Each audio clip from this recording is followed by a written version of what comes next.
La pluie battait violemment contre les immenses baies vitrées du bureau, de lourdes gouttes glissant le long du verre, teintées comme des larmes silencieuses sur un visage froid. Depuis le 14e étage de sa clinique privée, située dans l'un des quartiers les plus exclusifs de Paris, le docteur Clara Valéry observait la ville grise s'estomper sous la tempête. Le monde à l'extérieur semblait chaotique, imprévisible, mais ici, à l'intérieur de son sanctuaire stérile et luxueux, tout était sous contrôle. L'air sentait l'antiseptique cher et le cuir neuf. Le silence n'était troublé que par le murmure étouffé de la circulation lointaine et le léger tic-tac de l'horloge en argent posée sur son bureau en acajou massif.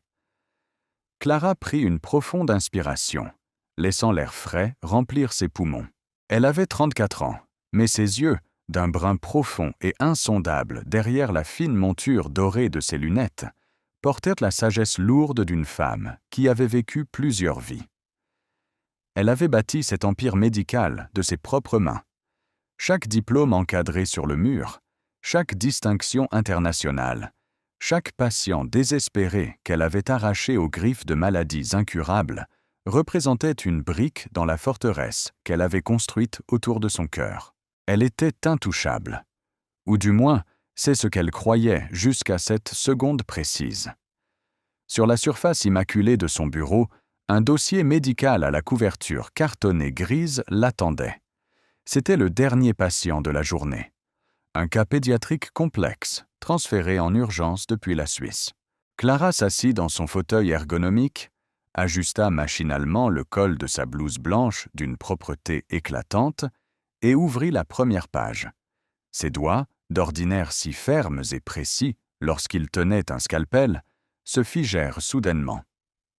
La température de la pièce sembla chuter de 10 degrés d'un seul coup. Le sang déserta le visage de Clara, la laissant d'une pâleur cadavérique, tandis qu'un bourdonnement assourdissant envahissait ses oreilles, noyant le bruit de la pluie. Nom du responsable légal, Alexandre Laurent. Mathéo sentit peut-être son cœur s'arrêter un jour, mais pour Clara, ce fut comme si une main invisible et glacée avait plongé à travers sa poitrine pour broyer le sien. Elle fixa les lettres noires imprimées sur le papier blanc. Alexandre Laurent. Ce n'était pas un homonyme. L'adresse indiquée était celle du domaine des Laurent, cette immense propriété de pierre et de fer forgé qui hantait encore ses pires cauchemars. Le nom de l'entreprise figurant sur l'assurance santé était Laurent Holdings. C'était lui, l'homme qui, 12 ans plus tôt, avait piétiné son âme, détruit sa dignité et l'avait jeté dans la rue, sous une pluie battante, sans un regard en arrière. Il y a de ces moments dans la vie, chers auditeurs, où le passé que l'on croyait profondément enterré décide de ressurgir, non pas doucement, mais en fracassant la porte de notre présent. Nous passons des années à construire des murs, à nous convaincre que nous sommes guéris, que la cicatrice a remplacé la plaie. Mais parfois, il suffit d'un nom, d'une odeur ou d'une ombre pour réaliser que la douleur n'était qu'endormie. Clara ferma les yeux, luttant contre la nausée soudaine qui lui tordait l'estomac. Pendant un instant vertigineux, elle n'était plus le docteur Valéry, l'une des spécialistes en immunologie pédiatrique les plus respectées d'Europe. Elle redevenait la jeune femme de chambre de 22 ans, les genoux écorchés sur le marbre froid de la réception des Laurent, pleurant et suppliant un homme au regard méprisant de dire la vérité. Elle se souvint de l'odeur de son parfum cher ce soir-là, de la courbe arrogante de ses lèvres lorsqu'il avait prononcé ces mots qui l'avaient brisée à jamais. Elle n'est rien, juste une distraction pathétique qui a oublié sa place. Un léger coup frappé à la porte la ramena brutalement à la réalité. Clara sursauta, ses paupières s'ouvrant d'un coup. Sa respiration était courte, erratique. Elle regarda ses mains. Elle tremblait. Avec une volonté de fer forgée dans les années de misère et de reconstruction, elle serra les poings jusqu'à ce que ses jointures blanchissent. Elle avala sa salive, chassant la boule de verre brisée qui semblait obstruer sa gorge. Elle devait annuler. Elle devait appeler son assistante et dire qu'elle se sentait mal, qu'elle transférait le cas à un collègue. C'était la décision la plus logique, la plus protectrice. Elle atteignit le bouton de l'interphone. Mais avant que son doigt ne presse la touche, la porte s'entr'ouvrit doucement. « Docteur Valérie ?» murmura la voix douce de son assistante, Sophie, passant la tête par l'entrebâillement. « Monsieur Laurent et sa fille sont là. Je sais que nous avons un peu d'avance, mais la petite semble très fatiguée. Puis-je les faire entrer ?» Clara retint son souffle. Elle regarda à nouveau le dossier. Le nom de la patiente. Léa Laurent. 6 ans. Syndrome d'immunodéficience sévère non identifié. La petite fille n'avait que 6 ans. Elle mourait à petit feu. Et son père, l'héritier milliardaire qui pensait pouvoir tout acheter, avait épuisé toutes les options médicales en Europe pour finalement échouer ici, dans sa clinique. L'ironie du destin était d'une cruauté presque poétique. L'instinct de fuite hurlait dans les veines de Clara, mais le serment qu'elle avait prêté en tant que médecin et la mémoire de sa propre mère, perdue à cause d'un système qui fermait les portes aux plus démunis, l'ancrèrent sur sa chaise. Elle ne punirait pas une enfant innocente pour les péchés de son père. Elle laissa retomber sa main sur le bureau. « Faites-les entrer, Sophie », répondit Clara, sa voix d'un calme plat, presque irréel, trahissant à peine la tempête dévastatrice qui ravageait son intérieur. La porte s'ouvrit en grand. Clara se leva lentement, ajustant ses lunettes, son visage devenu un masque de marbre impénétrable. Elle s'attendait à voir le prince arrogant qu'elle avait connu. Elle s'attendait à voir l'homme en costume sur mesure italien, au menton levé, défiant le monde avec cette certitude absolue que tout lui appartenait. Ce qui franchit le seuil de son bureau la laissa sans voix, figeant le ressentiment qui brûlait dans sa poitrine. L'homme qui entra n'était que l'ombre d'Alexandre Laurent. Ses larges épaules, autrefois droites et orgueilleuses, étaient voûtées par un poids invisible, comme s'il portait le ciel entier sur son dos. Il portait un pull en cachemire sombre, froissé, témoignage silencieux de nuits passées dans les salles d'attente d'hôpitaux. Ses cheveux, autrefois impeccablement coiffés, étaient parsemés de fils gris prématurés et tombaient en désordre sur son front. Mais ce furent ses yeux qui heurtèrent Clara de plein fouet.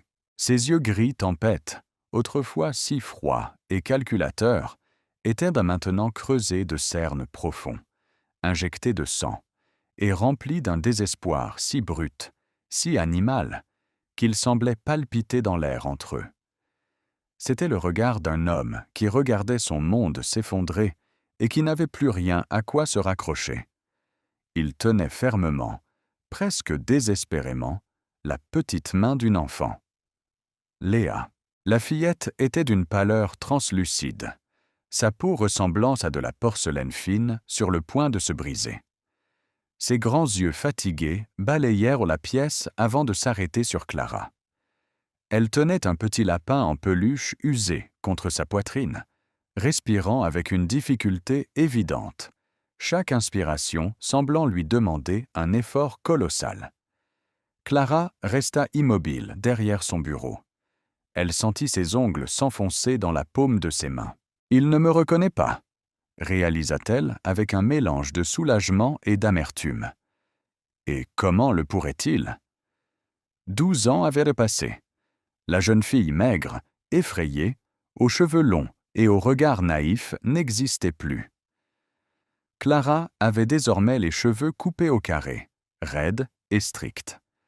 Ses lunettes modifiaient la forme de son visage, et l'assurance implacable qu'elle dégageait masquait la moindre trace de la servante apeurée d'autrefois.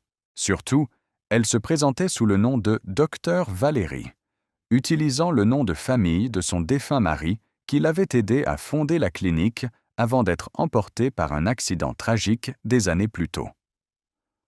Pour Alexandre Laurent, elle n'était qu'une étrangère, la dernière étrangère capable de sauver sa vie. « Docteur Valérie », commença Alexandre. Sa voix fit frissonner Clara. Elle était plus grave qu'elle ne s'en souvenait, brisé par la fatigue et l'angoisse. Il s'avança d'un pas hésitant, n'osant pas s'asseoir avant qu'on ne l'y invite. Lui qui, autrefois, s'appropriait chaque espace où il pénétrait. Je vous remercie de nous recevoir si vite. Je sais que votre liste d'attente est longue de plusieurs mois, mais le professeur Dubois à Genève m'a dit que vous étiez notre dernier espoir. La voix du milliardaire se brisa sur le dernier mot. Il serra un peu plus fort la main de sa fille, baissant les yeux vers elle avec une tendresse déchirante. Elle s'affaiblit, de jour en jour, et personne ne comprend pourquoi.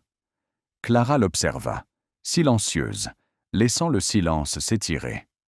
C'était un pouvoir subtil, une façon de reprendre le contrôle de l'espace. Elle vit Alexandre déglutir avec difficulté, mal à l'aise face à ce mutisme clinique. Il y a une justice poétique étrange, n'est-ce pas?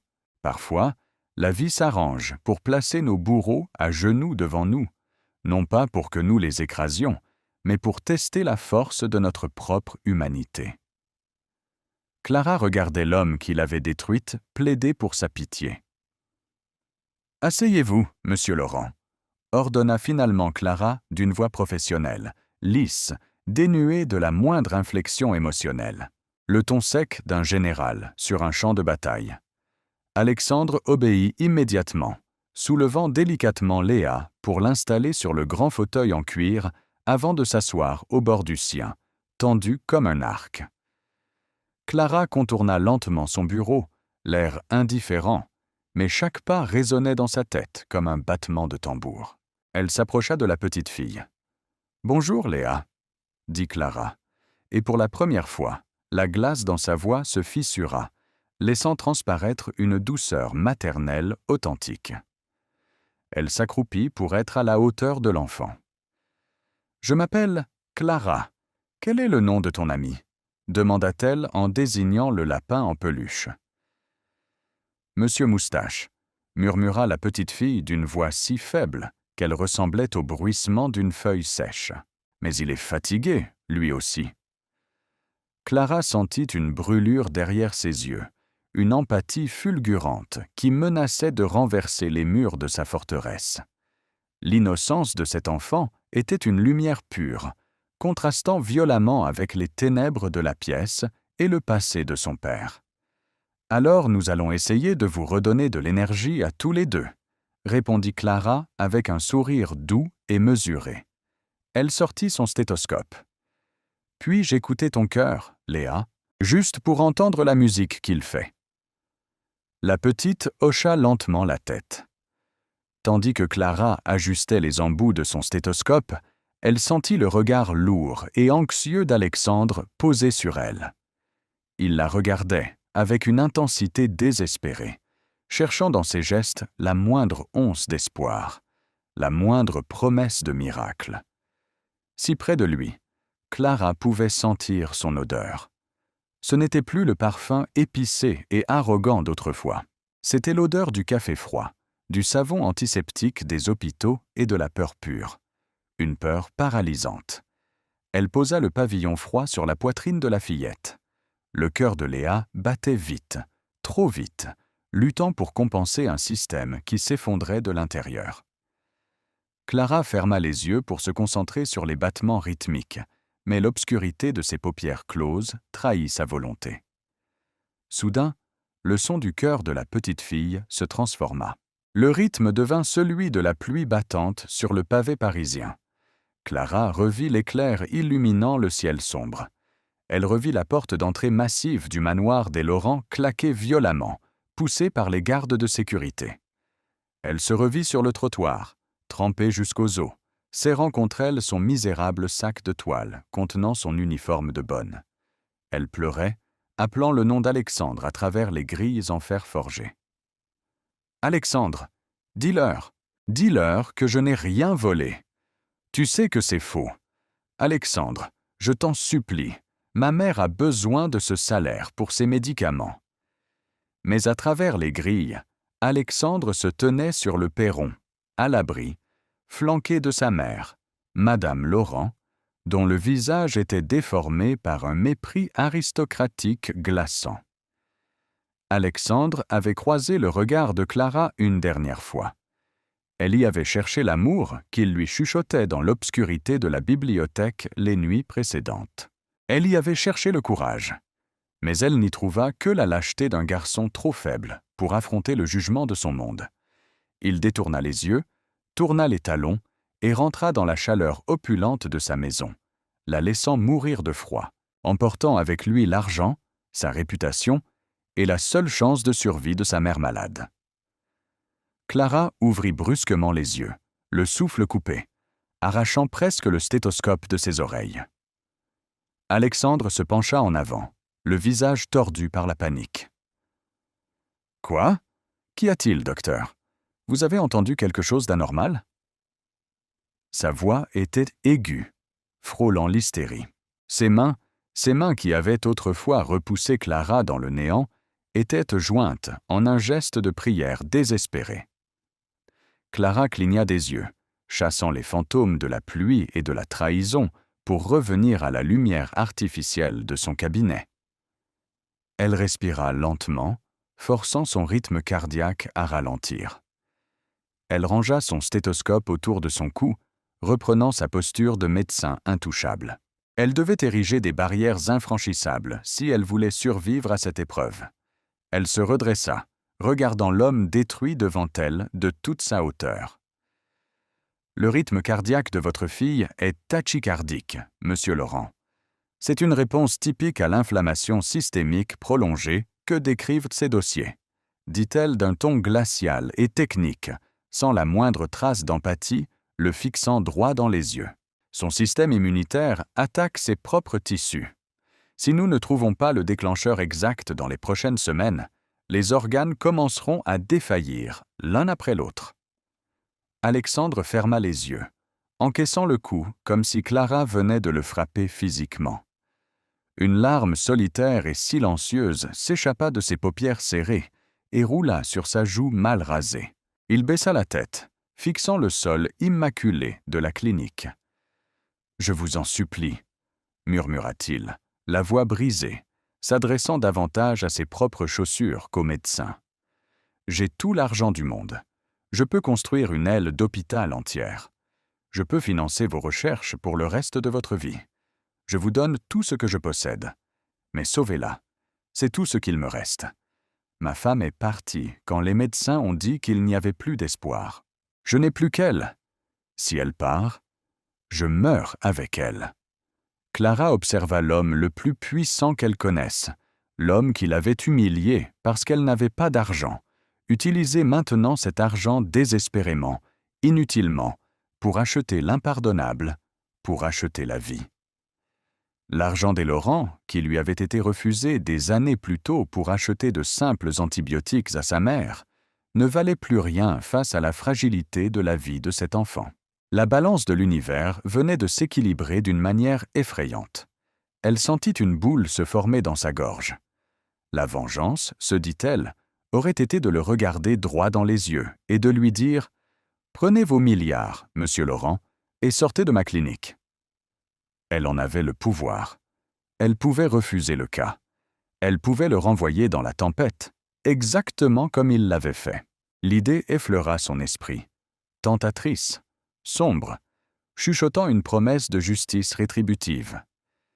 Mais Clara regarda Léa. La petite fille lui offrit un sourire faible, ses petits doigts serrant la pâte usée du lapin en peluche. Clara sut alors que la véritable épreuve ne serait pas de sauver la fille d'Alexandre Laurent. La véritable épreuve serait de sauver l'enfant sans détruire ce qu'il restait de son propre cœur dans le processus. Elle savait que pour soigner Léa, elle devrait plonger dans l'histoire médicale de la famille, passer des heures incalculables avec ce père désespéré, supporter sa présence, entendre sa voix, et risquer, à chaque instant, que la vérité de son identité n'éclate au grand jour. Clara Valérie contourna de nouveau son bureau et s'assit dans son fauteuil. Elle prit son stylo en argent de sa main droite, qui avait cessé de trembler. Elle posa son regard tranchant sur l'homme anéanti. Gardez votre argent pour l'avenir de votre fille, monsieur Laurent, déclara-t-elle, le ton tranchant comme du verre brisé. L'argent n'achète ni les miracles, ni le pardon. Je prends le cas, mais à mes conditions. Alexandre releva brusquement la tête, un mélange de stupeur et de soulagement incommensurable illuminant ses traits fatigués. Tout, ce que vous voudrez. Vous ne m'adresserez la parole que pour répondre à mes questions médicales. Vous suivrez mes protocoles sans discuter.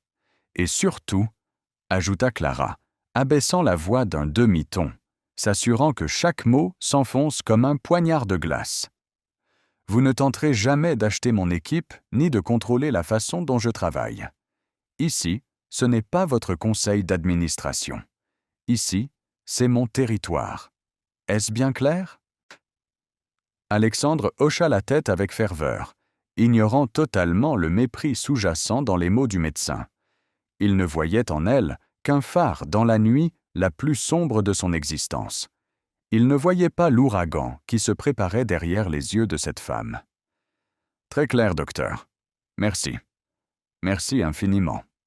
Sophie va vous accompagner à l'unité de soins intensifs pédiatriques », conclut Clara en se replongeant dans le dossier, refusant de lui accorder un regard supplémentaire. « Nous commençons les transfusions immunologiques dans 1 heure. Vous pouvez y aller. » Alors qu'Alexandre soulevait doucement sa fille dans ses bras pour quitter la pièce, chuchotant des mots rassurants à l'oreille de l'enfant, Clara sentit un frisson parcourir sa colonne vertébrale. La porte se referma dans un clic sourd, la laissant seule dans le silence de son bureau luxueux. La pluie continuait de s'abattre contre les vitres. Le passé venait d'entrer dans sa clinique et de s'asseoir sur son canapé. Le compte à rebours était lancé. Le mystère planait lourdement dans l'air saturé de tension. Combien de temps Clara pourrait-elle cacher son identité au père de sa patiente? Et surtout, quand la vérité éclaterait-elle? Serait-ce la guérison de Léa ou la destruction définitive de l'homme qui avait autrefois brisé Clara? La jeune femme retira ses lunettes et frotta ses yeux fatigués. La guerre silencieuse ne faisait que commencer. Le temps, mes chers auditeurs, est un guérisseur singulièrement trompeur. On nous répète souvent que les années effacent les peines, que les horloges ont le pouvoir de recoudre les cœurs déchirés. Mais la vérité, celle que l'on n'apprend que dans le silence des nuits d'insomnie, c'est que le temps ne guérit rien du tout. Il se contente de recouvrir nos blessures d'une fine couche de glace. Nous marchons sur ce lac gelé, pensant être en sécurité, jusqu'au jour où un simple regard, un simple nom, fait craquer la surface, et soudain, nous replongeons dans l'eau glaciale du passé, suffocant exactement comme le premier jour. Ce soir-là, en quittant la clinique, Clara Valérie sentit la glace céder sous ses pieds. Elle marcha d'un pas mécanique vers le parking souterrain. L'écho de ses talons résonnait contre les murs de béton froid. Un son vide, solitaire. Lorsqu'elle s'enferma enfin dans l'habitacle confiné de sa voiture, l'odeur familière du cuir ne parvint pas à l'apaiser. Elle inséra la clé, mais ne tourna pas le contact. Ses mains, qui quelques heures plus tôt avaient examiné une enfant mourante avec une précision clinique absolue, s'agrippèrent au volant avec une force désespérée. Puis, le barrage céda. Un sanglot, rauque et primitif, s'échappa de sa gorge. Elle pencha la tête en avant, appuyant son front contre le cuir froid du volant, et laissa couler les larmes qu'elle avait si farouchement retenues devant Alexandre Laurent. Elle pleurait, non pas pour la femme puissante qu'elle était devenue, mais pour la jeune fille innocente qu'elle avait été. Elle pleurait pour cette version d'elle-même qui croyait encore aux contes de fées, qui croyait que l'amour pouvait traverser les barrières sociales. À travers le pare-brise embué, les lumières artificielles du parking semblèrent se fondre, se transformer. L'air confiné de la voiture disparut, remplacé par l'odeur entêtante de la cire d'abeille, du bois d'acajou et des lits blancs fraîchement coupés. La mémoire l'entraîna 12 ans en arrière, dans les couloirs étouffants et somptueux du domaine des Laurent. Clara n'avait alors que 22 ans. Ses journées commençaient avant l'aube, à l'heure où le ciel de Paris était encore d'un bleu d'encre. Enfilant son uniforme gris, rigide et inconfortable, elle devenait invisible. Elle n'était qu'une domestique, parmi tant d'autres, dans cette immense demeure qui ressemblait plus à un musée qu'à une maison. Elle frottait les sols en marbre de Carrare jusqu'à ce que ses genoux soient meurtris. Elle époussetait des toiles de maître dont la valeur aurait pu nourrir sa famille pendant des générations. Mais Clara ne se plaignait jamais. Chaque heure supplémentaire, chaque tâche ingrate accomplie avec perfection, se transformait en billets froissés qu'elle glissait pieusement dans une boîte en fer blanc cachée sous son lit. Cet argent n'était pas pour elle. Il était pour sa mère. Sa mère bien-aimée, dont les poumons défaillants exigeaient des traitements coûteux que l'assurance publique refusait de couvrir. Et tard dans la nuit, lorsque ses bras brûlaient d'épuisement, Clara ne dormait pas. Elle s'asseyait sur le sol de sa minuscule chambre de bonne, à la lueur vacillante d'une lampe de poche, et dévorait des manuels de biologie et d'anatomie empruntés à la bibliothèque municipale. Elle rêvait de médecine. Elle rêvait de sauver des vies, de réparer les injustices que son propre milieu subissait en silence. Et puis, il y avait eu la bibliothèque du domaine. C'était une pièce majestueuse, tapissée de livres anciens, dont l'accès était strictement interdit au personnel en dehors des heures de nettoyage. Mais un soir d'hiver, Clara y était entrée pour ranger un plateau d'argent oublié. Elle s'était figée devant une encyclopédie médicale d'une rareté absolue, laissée ouverte sur un bureau de chêne. Incapable de résister, elle avait effleuré les pages, ses yeux parcourant les planches anatomiques avec une soif inextinguible. C'est fascinant, n'est-ce pas? La façon dont le cœur humain s'adapte à la douleur pour continuer de battre. La voix l'avait fait sursauter. Alexandre Laurent se tenait dans l'encadrement de la porte. À 24 ans, il était l'héritier doré, le prince de la maison, l'incarnation même d'un monde qui méprisait le sien. Il portait un costume sombre, desserré au niveau du col, un verre de Bourbon ambré à la main. Clara avait baissé les yeux, terrifiée à l'idée d'être renvoyée, bredouillant des excuses, reculant vers la sortie. Mais il ne l'avait pas renvoyée. Au contraire, il avait souri. Un sourire d'une douceur inattendue, presque vulnérable. Il avait posé son verre, s'était approché, et avait commencé à lui parler, non pas comme un maître à sa servante, mais comme un homme à une femme. Ce fut le début de l'illusion, le début du poison lent qui allait détruire le cœur de Clara. Au fil des semaines, la bibliothèque devint leur refuge secret. Des rencontres volées, après minuit. Ils chuchotaient dans l'obscurité pour ne pas alerter les gardes. Alexandre semblait étouffé sous le poids des attentes de sa famille, de cette dynastie glaciale dirigée par sa mère, Madame Laurent, une femme dont le regard balayait les domestiques, comme s'ils étaient des insectes. Alexandre disait à Clara qu'elle était sa bouffée d'oxygène. Il prenait ses mains calleuses, abîmées par l'eau de Javel, et les embrassait avec une tendresse infinie. « Tu es différente, Clara », lui murmurait-il, en écartant une mèche de cheveux de son visage fatigué. « Tu as plus de lumière en toi que toutes les femmes de mon monde réunies. Je me fiche de mon héritage. Quand je prendrai la tête de l'entreprise, je changerai les choses. Je te sortirai d'ici. Tu feras tes études de médecine. Je te le promets. Nous partirons. » Clara l'avait cru. Comment aurait-elle pu faire autrement? Elle était jeune, désespérée, et il lui offrait le monde sur un plateau d'argent, enveloppé dans des mots d'amour qui résonnaient comme une mélodie céleste dans son existence misérable. Elle lui avait donné son cœur, sa confiance absolue, croyant naïvement que l'amour sincère était une armure suffisante contre la réalité de leur classe sociale.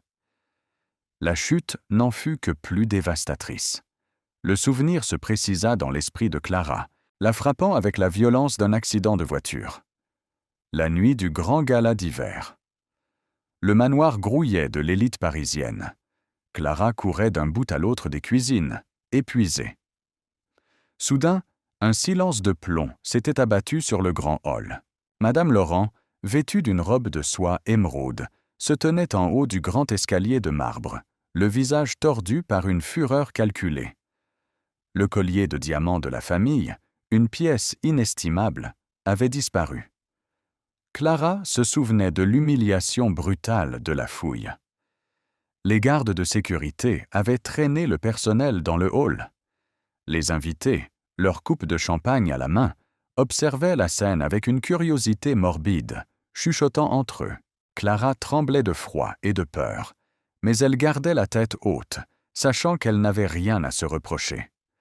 Jusqu'à ce que le chef de la sécurité vide le contenu du modeste sac de toile de Clara sur le sol de marbre.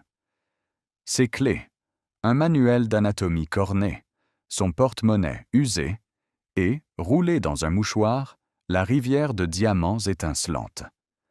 Un murmure de choc parcourut l'assemblée. Clara recula, le souffle coupé, le monde tournoyant autour d'elle. « Non, c'est faux !» avait-elle hurlé, la voix brisée par la panique. « Je n'ai jamais touché à ça. Quelqu'un l'a mis dans mon sac. » Madame Laurent descendit les marches lentement, comme un prédateur savourant sa victoire. Son regard froid se posa sur Clara. Elle savait. Clara comprit à cet instant que la matriarche avait découvert leur liaison secrète. Ce vol n'était pas un accident.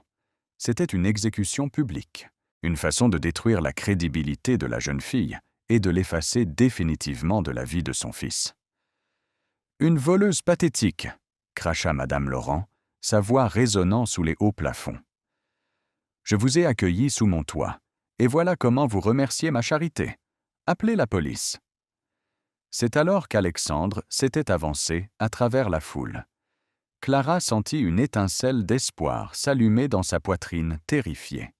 « Il va me défendre, » pensa-t-elle. « Il sait que je suis incapable de ça. Il va dire la vérité. Il va leur dire que nous nous aimons. » Leurs regards se croisèrent. Clara y déversa toute son âme. Une prière silencieuse. Un appel au secours désespéré. Alexandre s'arrêta. Il regarda le collier sur le sol, puis le visage en larmes de Clara, et enfin, il tourna la tête vers sa mère. L'étreinte glaciale du regard de Madame Laurent figea le jeune héritier. Clara vit, en temps réel, le courage quitter le corps d'Alexandre. Elle vit la rébellion factice s'effondrer sous le poids de l'argent, du statut et de l'approbation maternelle. Il n'était pas un prince charmant. Il n'était qu'un petit garçon lâche, terrifié à l'idée de perdre ses privilèges. Le silence dans le hall était assourdissant. Tout le monde attendait la réaction du fils de la maison.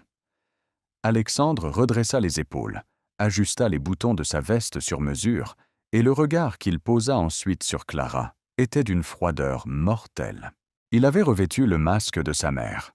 « Mère a raison », prononça-t-il, sa voix portant distinctement à travers la pièce silencieuse. Les mots tranchèrent l'air comme une lame de guillotine.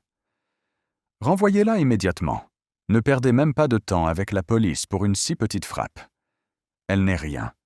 Juste une distraction pathétique qui a oublié sa place. Jetez-la dehors. » Le monde de Clara s'était désintégré à cette seconde précise. La douleur de la trahison n'était pas métaphorique. Elle ressentit une véritable déchirure physique dans sa poitrine. Les gardes de sécurité l'avaient empoignée brutalement par les bras, l'ignorant alors qu'elle hurlait le nom d'Alexandre, l'implorant de s'expliquer. Ils l'avaient traînée vers les immenses portes d'entrée et l'avaient jetée sur le pavé extérieur. Son misérable sac de toile fut lancé après elle. Dehors, une tempête monumentale faisait rage. La pluie glaciale la trempa instantanément. Clara s'était traînée jusqu'aux grandes grilles en fer forgé. Elle s'y était accrochée de ses doigts rougis par le froid, pleurant toutes les larmes de son corps, appelant le nom de l'homme qu'elle aimait. Mais Alexandre s'était détourné, rentrant dans la lumière chaleureuse du manoir, refermant la lourde porte de chêne sur elle, scellant son destin. Cette nuit-là, Clara n'avait pas seulement perdu un emploi et un premier amour. Elle avait perdu la dernière enveloppe d'argent destinée à l'insuline de sa mère, restée dans son casier. Cette nuit-là, la jeune fille innocente était morte sur le pavé humide de Paris, laissant place à une femme endurcie, froide, résolue à survivre à n'importe quel prix. Dans le présent, à l'intérieur de sa voiture, le klaxon strident d'un véhicule passant dans la rue ramena brusquement Clara à la réalité. Elle sursauta, haletante, essuyant rageusement les larmes qui maculaient des joues.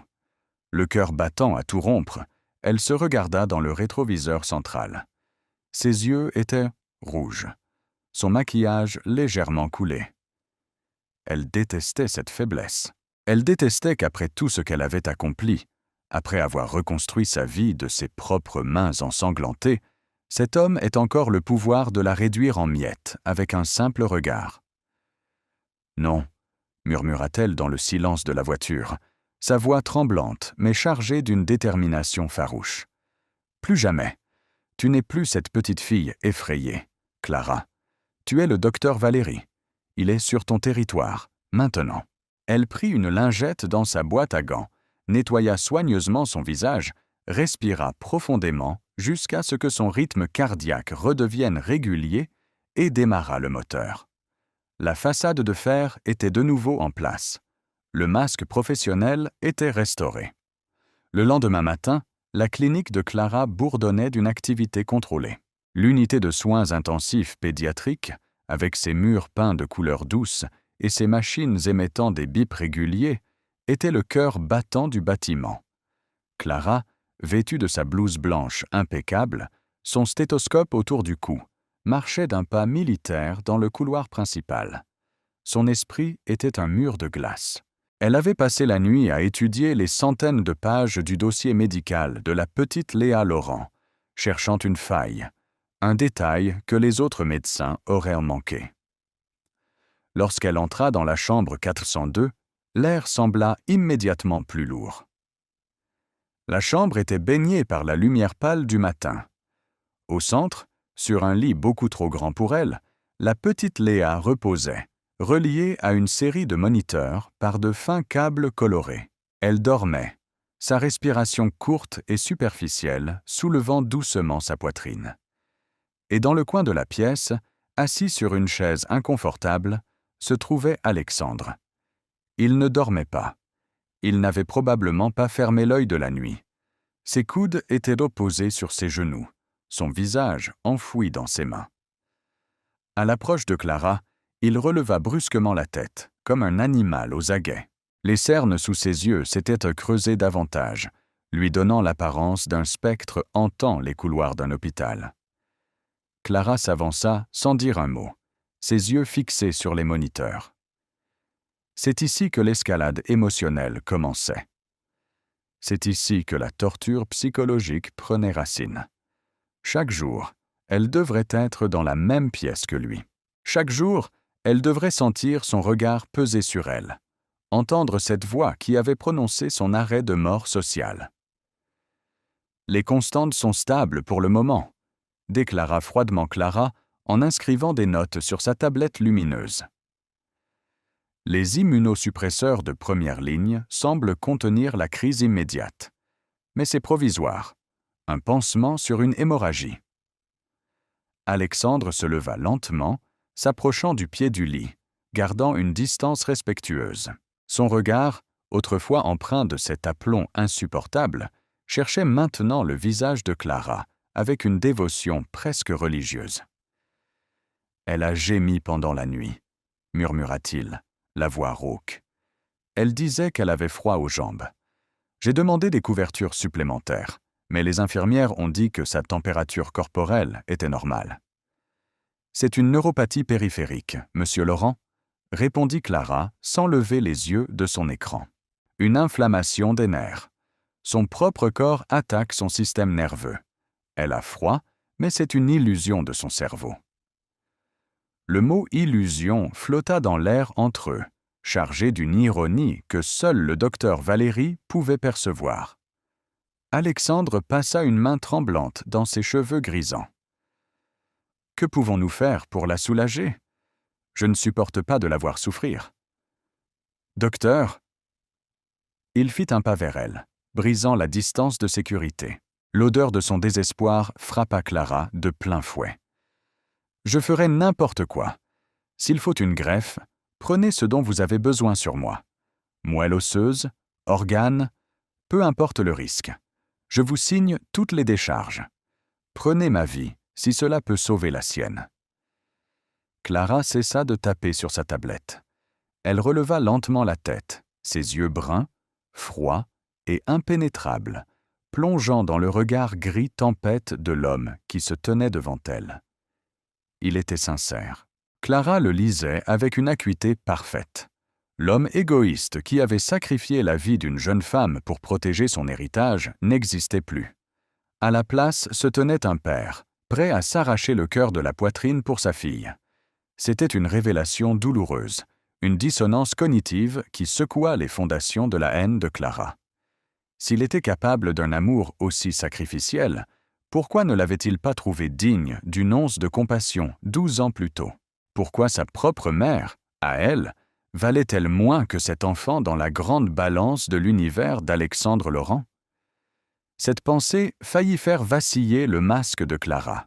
Elle serra la mâchoire, repoussant l'amertume au fond de sa gorge. « L'héroïsme ne guérit pas les maladies auto-immunes génétiques, monsieur Laurent, » cingla-t-elle, sa voix tranchante coupant l'élan émotionnel de l'homme. « Nous n'en sommes pas aux greffes. Nous en sommes au stade de l'investigation. Ce que je veux de vous, ce ne sont pas vos organes. Ce sont des réponses. » Elle posa sa tablette sur la table de nuit avec un claquement sec. « Je veux l'historique médical complet de la famille Laurent, remontant à 3 générations. Je veux savoir si des cas similaires de déficience immunitaire obscure ont été étouffés, ignorés ou mal diagnostiqués chez vos ancêtres. La génétique ne ment pas, même si les familles tentent souvent de le faire. » Alexandre baissa les yeux, une ombre de honte traversant ses traits fatigués. « Ma famille ?» Il hésita, cherchant ses mots. « Ma mère était très stricte sur l'image que nous devions projeter. La maladie était considérée comme une faiblesse inacceptable. S'il y a eu des antécédents, ils ont probablement été cachés. Une faiblesse inacceptable. » Les mots résonnèrent dans l'esprit de Clara, ravivant la flamme de sa rancœur. La maladie de sa mère à elle avait été une faiblesse inacceptable pour les Laurent. Clara s'était fait renvoyer parce que sa présence même, sa pauvreté, son appel à l'aide, égratignait le vernis parfait de leur monde. « Eh bien, monsieur Laurent, » murmura Clara en s'approchant d'un pas, si près de lui qu'elle pouvait voir les minuscules vaisseaux sanguins éclater dans le blanc de ses yeux. Son regard était intense, presque féroce. « Il est temps de briser le silence de votre famille, car les secrets que vous avez si précieusement gardés pourraient bien être ce qui est en train de tuer votre fille aujourd'hui. Je veux ces dossiers sur mon bureau d'ici ce soir, où je ne pourrai rien faire. » Alexandre soutint son regard, impressionné, presque intimidé par la force écrasante qui émanait de cette femme médecin. Il ignorait que cette force avait été forgée dans le feu des enfers qu'il avait lui-même allumé. « Vous les aurez, docteur. Je retournerai le domaine pierre par pierre s'il le faut. » Il fit demi-tour, la démarche lourde, et se dirigea vers la porte. Clara resta immobile, les mains croisées dans le dos, ses ongles s'enfonçant dans sa paume. La tension dans la pièce était palpable, une corde tendue à l'extrême, prête à rompre. Au moment où Alexandre posa la main sur la poignée, il s'arrêta. Il tourna légèrement la tête, regardant le profil de Clara, illuminé par la froide lumière néon. Son front se plissa, une expression de pure confusion traversant son visage. « Docteur Valérie » commença-t-il, sa voix hésitante, presque troublée. Clara retint son souffle. « Est-ce le moment ?» pensa-t-elle, le cœur tambourinant contre ses côtes. Voit-il au-delà des lunettes et des années? « Oui » répondit-elle d'un ton neutre, refusant de se tourner vers lui. Pardonnez-moi si cette question vous semble déplacée. Mais nous sommes-nous déjà rencontrés par le passé? Il y a quelque chose dans votre voix, une certaine façon que vous avez de prononcer mon nom. Cela m'est étrangement familier. Le monde sembla s'arrêter de tourner. Le silence engloutit les bips des machines.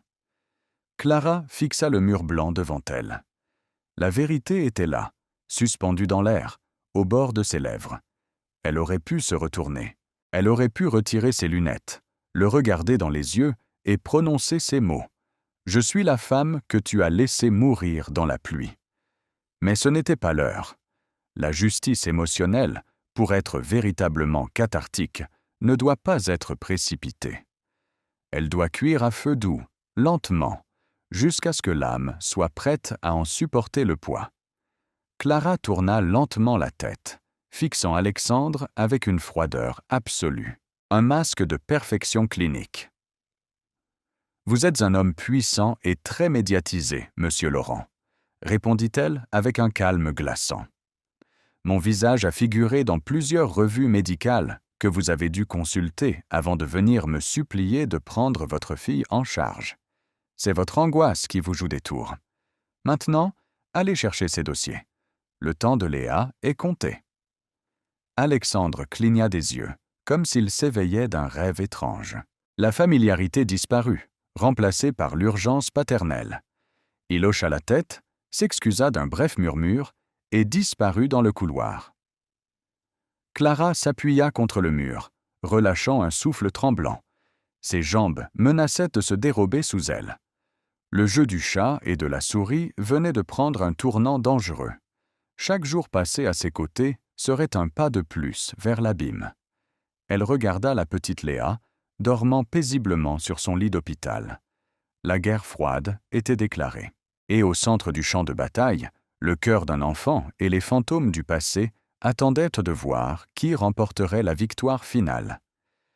Les semaines qui suivirent se fondirent en une boucle temporelle épuisante, un huis clos étouffant où la frontière entre le jour et la nuit n'existait plus. À l'intérieur de l'unité de soins intensifs, le temps ne se mesurait plus en heures, mais en milligrammes de médicaments, en pourcentage d'oxygène et en battements de cœur tracés sur des écrans noirs. Dehors, l'automne parisien dépouillait les arbres de leurs feuilles, balayés par des vents glacés. Mais à l'intérieur, le climat restait figé dans une tension stérile et constante. Clara Valéry vivait pratiquement dans la clinique. Les cernes sous ses yeux trahissaient son manque de sommeil, habilement dissimulé sous une fine couche de maquillage que sa rigueur professionnelle lui imposait. Elle naviguait entre les laboratoires d'analyse, étudiant les prélèvements de moelle osseuse et les séquençages génétiques de la famille Laurent, cherchant l'aiguille mortelle dans une botte de foin biologique. Mais la véritable épreuve n'était pas médicale. C'était la proximité. Alexandre Laurent ne quittait jamais les lieux. L'homme qui dirigeait autrefois un empire financier depuis des gratte-ciels de verre avait réduit son univers entier à une chaise en plastique inconfortable, placée dans l'angle de la chambre 402. Le milliardaire arrogant s'était évaporé, remplacé par une coquille vide, un père consumé par la terreur de perdre son unique enfant. Il portait souvent les mêmes vêtements froissés, 2 jours de suite. Sa barbe poivre et sel avait poussé, lui donnant un air négligé, presque sauvage. Clara l'observait en silence à travers la vitre de la chambre. La rancœur, cette flamme sombre qui l'avait maintenue en vie pendant des années, vacillait face à ce spectacle. Elle voyait Alexandre tenir la petite main perfusée de Léa pendant des heures, murmurant des histoires inventées pour chasser les cauchemars provoqués par la fièvre. Elle voyait cet homme, qui n'avait jamais daigné se baisser pour ramasser un objet tombé à terre, nettoyer doucement le front en sueur de sa fille avec un gant de toilette humide, avec une infinie précaution. Où était ce dévouement, cette tendresse brute, lorsqu'elle l'implorait sous la pluie, 12 ans plus tôt? Cette dissonance cognitive torturait Clara. Chaque acte d'amour paternel qu'il posait érodait un peu plus la haine qu'elle s'efforçait de maintenir intacte. C'était un poison lent. Elle ne voulait pas ressentir de l'empathie pour lui. Elle refusait de voir l'être humain derrière le monstre de son passé. Et pourtant, dans le silence lourd des nuits de garde, lorsqu'ils se croisaient près de la machine à café du couloir, l'humanité de leur situation partagée était indéniable. Une nuit, vers 2 heures du matin, Clara sortit de son bureau pour vérifier les dernières constantes de Léa. Le couloir était plongé dans une pénombre bleutée, silencieux à l'exception du ronronnement de la climatisation. Elle trouva Alexandre debout près de la baie vitrée du couloir, une tasse de café fumante et intacte entre ses mains tremblantes. Il regardait la ville endormie en contrebas, les épaules affaissées. Au bruit des talons de Clara, il se tourna légèrement. La lumière crue des néons de sécurité accentuait la pâleur de son visage et la détresse insondable de ses yeux gris. Il ne dit rien. Clara s'arrêta à quelques mètres de lui, son dossier contre la poitrine, comme un bouclier. Elle aurait dû l'ignorer. Elle aurait dû marcher jusqu'à la chambre de Léa. Mais une force invisible, peut-être l'épuisement extrême qui abaisse nos défenses les plus solides, la retint sur place. « Elle a souri aujourd'hui », murmura soudain Alexandre, la voix éraillée par le silence prolongé.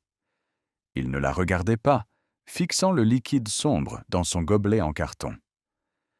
Quand l'infirmière lui a apporté ce nouveau doudou, un tout petit sourire, ça faisait des semaines que je n'avais pas vu ses fossettes. Clara déglutit. La vulnérabilité de cet instant était presque insupportable. Elle resserra son emprise sur son dossier.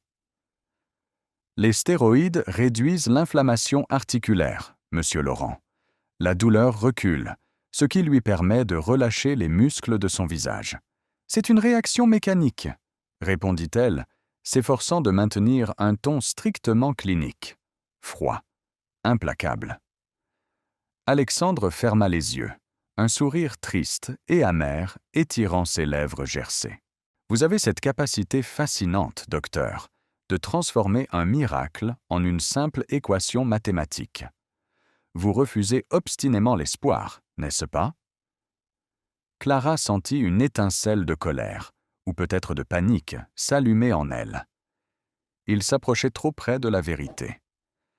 L'espoir est un luxe que la médecine ne peut se permettre, rétorqua-t-elle, le regard dur.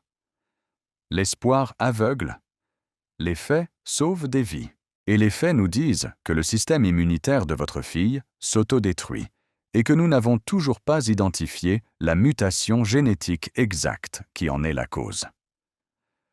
Alexandre leva enfin les yeux vers elle. Leurs regards s'accrochèrent dans la pénombre. Il y avait une intensité dans ses yeux, une question muette qui fit battre le cœur de Clara un peu plus vite. « Pourquoi me détestez-vous autant » lâcha-t-il soudainement. La question, posée sans aucune agressivité, mais avec une curiosité brisée, tomba entre eux comme une pierre dans un lac silencieux. Les mains d'Alexandre tremblaient si fort que quelques gouttes de café brûlant éclaboussèrent dans ses doigts, mais il ne sembla pas le remarquer. « Je ne suis pas stupide, docteur Valéry, » continua-t-il, la voix basse. « Je vois comment vous me regardez. Je vois le dégoût que vous cachez derrière votre professionnalisme. Les autres médecins de cette clinique me traitent avec déférence, avec pitié, ou avec l'obéissance due à mon compte en banque. Mais vous me regardez comme si je n'étais rien, comme si j'étais répugnant. Ai-je fait quelque chose pour vous offenser ?» Le souffle de Clara se bloqua dans sa gorge. L'air sembla se raréfier. Comme si tu n'étais rien. Les mots exacts qu'il avait utilisés pour la jeter dans les ténèbres. L'ironie était si violente qu'elle en donna presque le vertige à la jeune femme. Son esprit hurlait de lui crier la vérité, de lui jeter son passé au visage, de le voir s'effondrer sous le poids de sa propre monstruosité. Elle soutint son regard, luttant pour garder son masque d'indifférence. Elle s'approcha d'un pas, réduisant la distance, son aura de médecin dominant la fragilité de l'homme brisé. Vous confondez le mépris avec la concentration, monsieur Laurent, dit-elle d'une voix dangereusement calme, chaque syllabe tranchante comme un scalpel. Vous êtes habitué à ce que le monde entier s'agenouille devant votre nom. Vous exigez l'adoration, même dans la tragédie. Je n'ai pas le temps de ménager votre ego blessé. Mon seul et unique objectif est la survie de la patiente de la chambre 402. Ce que je pense de vous, en tant qu'homme, n'a absolument aucune importance. Alexandre encaissa les mots, reculant d'un demi-pas, comme frappé physiquement par la froideur de la déclaration. Il baissa la tête, vaincu. « Vous avez raison. Pardonnez-moi. Je perds la tête. » Il posa son gobelet sur le rebord de la fenêtre et passa ses mains tremblantes sur son visage. « Je vous en prie, retournez auprès d'elle. » Clara tourna les talons sans ajouter un mot, fuyant cette conversation avant que ses propres barrières ne cèdent. Elle entra dans la chambre de Léa, refermant doucement la lourde porte insonorisée derrière elle, s'appuyant contre le battant, les yeux fermés, le cœur martelant ses côtes à s'en rompre. Ce jeu la détruisait à petit feu. La semaine suivante marqua un tournant critique. L'état de Léa devint instable. Les fièvres nocturnes se firent plus intenses, plongeant l'enfant dans des états de délire inquiétants. Clara multipliait les ajustements de traitement, son esprit analytique tournant à plein régime, refusant de laisser la mort franchir le seuil de cette chambre. Ce fut lors d'une de ces nuits interminables que la digue finit par se rompre. Il était 3 heures du matin, l'heure où l'âme humaine est la plus vulnérable, où les ombres s'allongent et où la fatigue brouille les frontières de la raison. La chambre n'était éclairée que par la lueur blafarde des moniteurs médicaux et une petite veilleuse de nuit projetant des étoiles pâles au plafond. Léa s'agitait dans son sommeil, gémissant de douleur, de petites perles de sueur coulant sur son front brûlant. Les alarmes des machines commençaient à émettre de légers bips d'avertissement, signalant une accélération dangereuse du rythme cardiaque. Alexandre était recroquevillé dans son fauteuil, épuisé, tombé dans un sommeil lourd et agité, la tête reposant de travers sur son bras. Clara s'approcha rapidement du lit. Elle vérifia les perfusions, ajusta le débit des analgésiques et prépara une compresse d'eau froide. Ses gestes étaient précis, rapides, mais l'angoisse oppressante de la pièce commençait à l'atteindre. Elle voyait la petite fille lutter de toutes ses forces. La souffrance de cet enfant innocent fissurait la glace du cœur du docteur Valéry. Elle s'assit au bord du lit et posa délicatement la compresse fraîche sur le front de Léa. La petite gémit, tournant la tête, cherchant du réconfort dans le vide. Sans réfléchir, guidée par un instinct maternel profondément enfoui, Clara prit la minuscule main fiévreuse de l'enfant dans la sienne. Et alors, l'inconscient prit le relais. Pour apaiser l'enfant, pour repousser la peur qui menaçait de l'envahir elle-même, Clara commença à murmurer. Au début, ce n'était qu'un son vague, un souffle apaisant. Puis, une mélodie s'en détacha. Ce n'était pas n'importe quelle mélodie. C'était une vieille berceuse de la campagne française, une chanson que la mère de Clara lui chantait lorsqu'elle était enfant, dans leur petit appartement glacial. Une mélodie triste et douce, parlant d'un oiseau blessé, attendant le retour du printemps. C'était cette même chanson que Clara fredonnait des années plus tôt, tard dans la nuit, alors qu'elle frottait à genoux le sol en marbre de la bibliothèque des Laurent. C'était la chanson qu'elle chantait le soir où Alexandre l'avait surprise pour la première fois. La mélodie qui avait été la bande-son de leur illusion amoureuse. La voix de Clara, d'abord un chuchotement à peine audible, prit un peu d'assurance, remplissant le silence de la chambre de ses notes mélancoliques. Elle ne regardait que le visage de Léa, dont les traits commençaient miraculeusement à se détendre sous l'effet de la musique et de la caresse. Clara était loin. Elle n'était plus dans la clinique privée. Elle était de retour dans l'odeur de cire d'abeille et de vieux livres, croyant naïvement à l'amour. Dans le coin de la pièce, une respiration se bloqua. Le sommeil d'Alexandre avait été brisé par les premières notes. Mais il ne bougea pas tout de suite. Le cerveau, au réveil, met un instant à différencier le rêve de la réalité. Il garda les yeux mi-clos, écoutant cette mélodie familière qui semblait surgir des tréfonds de sa mémoire, réveillant un fantôme qu'il tentait d'étouffer depuis 12 ans. La berceuse de l'oiseau blessé. Alexandre ouvrit grand les yeux. L'obscurité de la chambre sembla soudain tourner autour de lui. Son regard se posa sur la silhouette du docteur Valéry, assise au bord du lit de sa fille, la tête légèrement penchée. Dans l'éclairage bleuté du moniteur cardiaque, les lunettes strictes de Clara avaient légèrement glissé sur son nez. Ses cheveux, d'ordinaire attachés de façon rigide, avaient échappé à leur chignon. Quelques mèches encadrant la douceur retrouvée de son profil, détendue par la tendresse du moment. Et la voix, ce n'était plus la voix froide, métallique et autoritaire du médecin-chef. C'était une voix pure, légèrement voilée, d'une douceur infinie, la voix d'un ange déchu, la voix de sa Clara. Le choc fut si violent qu'Alexandre eut l'impression qu'un poignard venait de lui transpercer les poumons. L'air quitta son corps d'un seul coup. Le temps se figea. Les 12 dernières années s'effondrèrent sur elles-mêmes en une fraction de seconde, superposant l'image de la jeune femme de chambre terrifiée, trempée par la pluie, à celle de la femme puissante et glaciale qui tenait désormais la vie de sa fille entre ses mains. Ce n'était pas une ressemblance fortuite, c'était elle. Clara.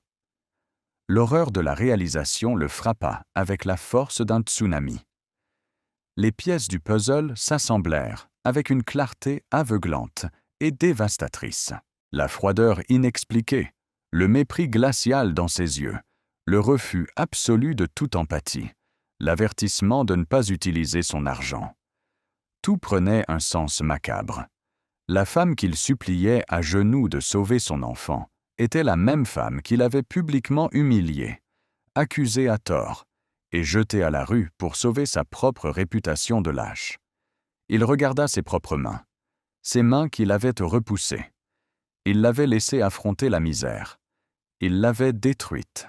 Et maintenant, le destin, avec une ironie cruelle et vengeresse, l'avait ramenée à elle, nue, dépouillée de tout pouvoir, la suppliant pour la seule chose qui comptait à ses yeux.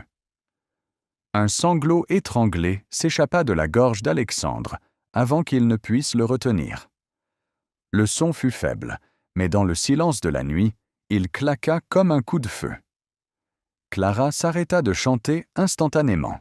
Son dos se raidit, telle une proie ayant entendu le craquement d'une brindille sous la botte du chasseur. La magie du moment se désintégra. Elle ne se retourna pas immédiatement. Elle ferma les yeux, et Alexandre put voir la posture maternelle disparaître en une seconde, remplacée par la rigidité absolue du docteur Valéry. Le masque de fer s'abattait à nouveau, mais il était trop tard. La faille avait été exposée. Lentement, Clara se leva du bord du lit. Elle repoussa ses lunettes sur l'arête de son nez d'un geste mécanique, ajusta sa blouse et se tourna finalement vers lui. Alexandre s'était levé. Il se tenait à quelques pas, vacillant, le visage inondé de larmes silencieuses, les traits tordus par un mélange de choc, de honte absolue et de désespoir. Il la regardait comme s'il voyait un fantôme. Son monde entier venait de s'écrouler, pulvérisé par le poids de sa propre culpabilité. Il ouvrit la bouche pour parler, mais ses lèvres tremblaient trop. Il fit un pas incertain vers elle, levant une main tremblante, comme pour s'assurer qu'elle était réelle. Clara? Le nom franchit ses lèvres dans un souffle brisé, éraillé, une prière profanée. Mon Dieu, c'est toi. C'est vraiment toi. La poitrine de Clara se souleva sous une respiration courte et rapide, mais son visage restait impassible, d'une pâleur mortelle. La terreur de la révélation avait disparu, remplacée par une fureur froide, ancienne, une colère purifiée par des années de silence. « Je ne sais pas de quoi vous parlez, monsieur Laurent, » dit-elle, la voix si plate et si froide qu'elle aurait pu geler l'air de la pièce. « Ne faites pas ça, » supplia Alexandre, ignorant la distance, s'approchant encore, tombant presque à genoux, son regard dévorant le visage de la femme qu'il avait aimée en cachette et détruite au grand jour. « Je te reconnais. La chanson, tes yeux. Mon Dieu, qu'est-ce que j'ai fait? Clara, je t'en supplie, regarde-moi. C'est moi. » La souffrance dans sa voix était viscérale, mais pour Clara, elle résonnait comme l'écho de ses propres cris, 12 ans plus tôt, lorsqu'elle frappait contre les grilles de son manoir sous la pluie battante. La compassion qu'elle avait ressentie quelques minutes auparavant s'évapora, laissant place à la juge implacable de son propre passé. « Écoutez-moi très attentivement, Alexandre, » prononça-t-elle. C'était la première fois qu'elle utilisait son prénom. L'effet fut foudroyant. Alexandre s'immobilisa, les yeux écarquillés, suspendus à ses lèvres. Clara s'avança, son regard brûlant d'une intensité terrifiante, jusqu'à ce qu'elle soit à quelques centimètres de lui. Elle ne recula pas. Elle était la tempête maintenant. « Il n'y a pas de Clara ici. Clara est morte il y a 12 ans, sur le trottoir humide devant votre palais de mensonges, étouffée par votre lâcheté. Chaque mot tombait comme un couperet, précis, sans éclat de voix, ce qui les rendait d'autant plus mortels. La femme qui se tient devant vous est le docteur Valérie. Je suis le seul rempart entre votre fille et la mort. » Alexandre laissa échapper un sanglot douloureux, portant les mains à son visage, écrasé par la vérité de ses paroles. « Je suis désolé, je suis tellement désolé. Si tu savais à quel point je me hais pour ce que je t'ai fait. »« Je m'en fiche de vos remords, » coupa Clara, sa voix tranchante coupant l'air. « Vos excuses arrivent avec une décennie de retard et ne valent absolument rien. Ne vous méprenez pas sur la situation. Je ne soigne pas votre fille pour vous. Je le fais parce qu'elle est innocente et qu'elle ne mérite pas de payer le prix de l'âme corrompue de son père. » Elle fit un pas en arrière, reprenant le contrôle absolu de l'espace, rétablissant la frontière infranchissable entre eux. « Ici, il n'y a pas de passé, monsieur Laurent. Il n'y a que l'avenir de Léa. Vous garderez vos larmes, vos regrets et votre culpabilité en dehors de ma clinique. Si vous ne pouvez pas le supporter, la porte est derrière vous. Mais si vous restez, vous ne prononcerez plus jamais ce nom. Est-ce clair? » Alexandre la regarda à travers le rideau de ses larmes. L'homme puissant, l'héritier indomptable, n'était plus qu'un amas de regrets brisés sur le sol de l'hôpital. Il hocha lentement la tête, incapable d'articuler un seul mot, la gorge serrée par la honte la plus profonde qu'il ait jamais ressentie. Clara soutint son regard une seconde de plus, vérifiant que la capitulation était totale. Puis, sans une once d'émotion visible, elle se retourna et marcha vers la porte. Ses pas étaient irréguliers, ses épaules droites. Mais lorsqu'elle referma la porte de la chambre derrière elle, se retrouvant seule dans le couloir désert de la clinique, Clara s'appuya lourdement contre le mur de béton froid. Ses mains se mirent à trembler de manière incontrôlable. Elle plaqua une main sur sa bouche pour étouffer le cri qui menaçait de lui déchirer la poitrine. Le secret était détruit. Le passé venait d'entrer en collision avec le présent à une vitesse vertigineuse. La véritable guerre, la guerre de la justice émotionnelle et du pardon, venait tout juste d'éclater. Et Clara ne savait pas si elle y survivrait une seconde fois. Chers auditeurs, on dit souvent que l'univers possède une mémoire infaillible. Nous pouvons fuir nos erreurs, nous cacher derrière des murs d'argent, de pouvoir ou d'indifférence, mais les dettes de l'âme finissent toujours par être réclamées. Il y a une justice silencieuse dans ce monde, une mécanique invisible qui s'assure que chaque larme versée injustement dans le passé trouve son écho dans le présent. Et lorsque cette heure sonne, elle ne demande pas d'explication. Elle exige simplement que l'on regarde la vérité en face. Pour Alexandre Laurent, cette heure allait sonner avec la violence d'un orage d'été.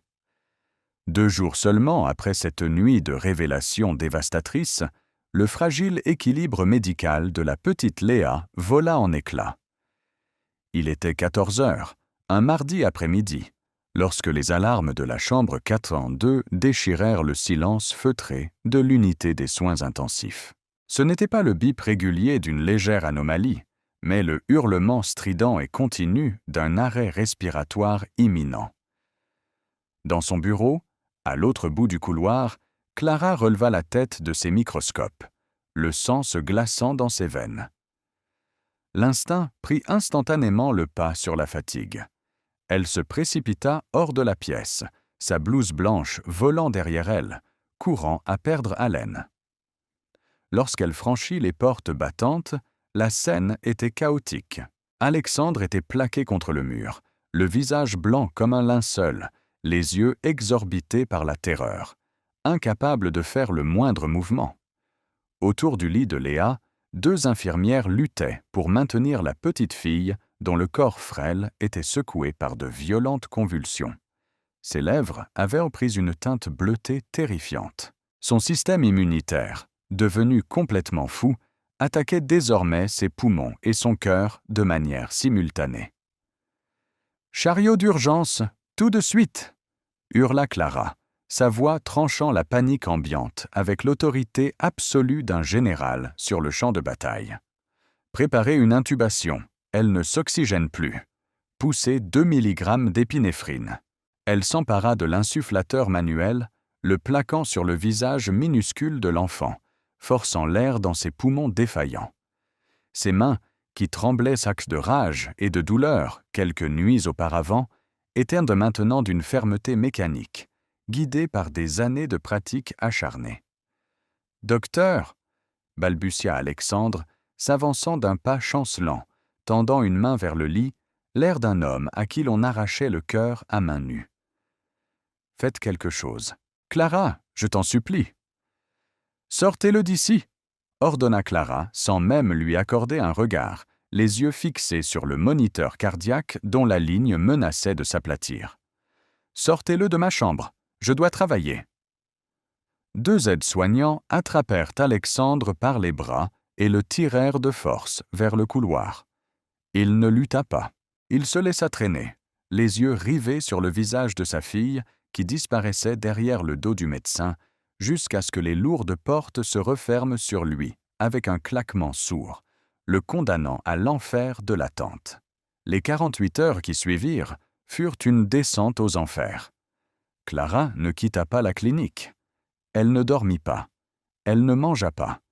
Elle devint une machine, un pur intellect carburant à l'adrénaline et à une volonté de fer. La crise de Léa avait fourni une nouvelle série de données sanguines, une carte macabre de la destruction en cours. Enfermée dans le laboratoire d'immunologie, entourée de tasses de café froid et de piles de dossiers, Clara croisait les séquençages génétiques de l'enfant avec les dossiers historiques que la famille Laurent avait fini par fournir. L'ironie de la situation ne lui échappait pas. Elle épuisait sa propre force vitale pour sauver l'héritière de l'Empire qui l'avait détruite. Mais à cet instant, il n'y avait plus de ressentiment, plus de vengeance. Il n'y avait que le serment d'Hippocrate et le visage innocent d'une petite fille qui serrait un lapin en peluche. Pendant ce temps, dans la salle d'attente lugubre réservée aux familles, Alexandre Laurent vivait son propre purgatoire. L'homme qui pesait des milliards, qui pouvait ruiner des entreprises d'un simple claquement de doigts, était réduit à une ombre recroquevillée sur un siège en simili-cuir. Le silence de la salle d'attente était une torture plus cruelle que les alarmes. Chaque minute qui passait était une goutte de poison instillée dans ses veines. Il priait un Dieu auquel il n'avait jamais cru. Il offrait sa propre vie en échange de celle de sa fille, promettant de renoncer à tout, de disparaître, de vivre dans la misère si seulement la porte s'ouvrait avec de bonnes nouvelles. C'est au cœur de cette 2e nuit d'angoisse qu'une figure s'approcha de lui. C'était Hélène, l'infirmière en chef de la clinique. Une femme d'une 60aine d'années, aux cheveux poivre et sel coupés courts, et au regard empreint d'une sagesse rude. Hélène n'était pas seulement une collègue pour Clara. Elle était la femme qui l'avait recueillie dans les couloirs de l'hôpital public, des années plus tôt, lorsqu'elle n'était qu'une étudiante squelettique et désespérée. Elle connaissait toute l'histoire. Hélène s'assit lourdement sur la chaise adjacente à celle d'Alexandre. Elle posa 2 gobelets de thé chaud sur la petite table basse. « Buvez, monsieur Laurent. Vous êtes en train de vous déshydrater », dit-elle d'une voix qui n'admettait aucune réplique. Alexandre secoua la tête, les yeux fixés sur le sol, les mains enfouies dans ses cheveux ébouriffés. « Je ne peux rien avaler.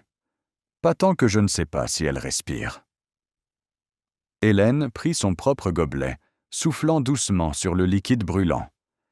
Elle l'observa un long moment. Le mépris qu'elle ressentait pour cet homme bataillait avec la pitié que lui inspirait sa détresse paternelle actuelle.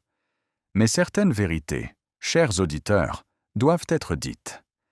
Car il n'y a pas de véritable rédemption sans une confrontation absolue avec les conséquences de nos actes. Le docteur Valérie est avec elle, dit finalement Hélène. Elle n'a pas quitté son poste depuis 36 heures. Si quelqu'un sur cette terre peut ramener votre fille, c'est elle. Elle possède une force que vous ne pouvez même pas concevoir.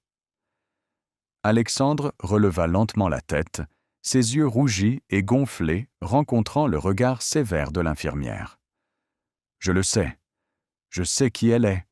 J'ai compris. Il y a 2 nuits. » Sa voix se brisa, se transformant en un murmure pitoyable. « C'est Clara, et elle me hait. Elle a toutes les raisons du monde de me laisser pourrir ici. » Hélène eut un rire amer, dénué de la moindre joie. « Vous pensez savoir ? Vous pensez qu'il suffit de reconnaître son visage et de pleurer un peu pour comprendre l'ampleur de ce que vous avez fait ?» L'infirmière se tourna complètement vers lui, posant son gobelet. Le ton de sa voix baissa, devenant tranchant et glacé. « Vous l'avez jeté dehors un soir de novembre, sous la pluie. Vous l'avez laissé être accusé de vol, détruisant sa réputation, l'empêchant de retrouver le moindre travail honnête dans une maison bourgeoise. Mais savez-vous ce qui s'est passé ensuite, monsieur Laurent ? Savez-vous quel a été le véritable prix de votre petite lâcheté de garçon riche ? » Alexandre sentit un étau se resserrer autour de sa poitrine. Une panique nouvelle, viscérale, s'empara de lui. Il n'avait jamais cherché à savoir.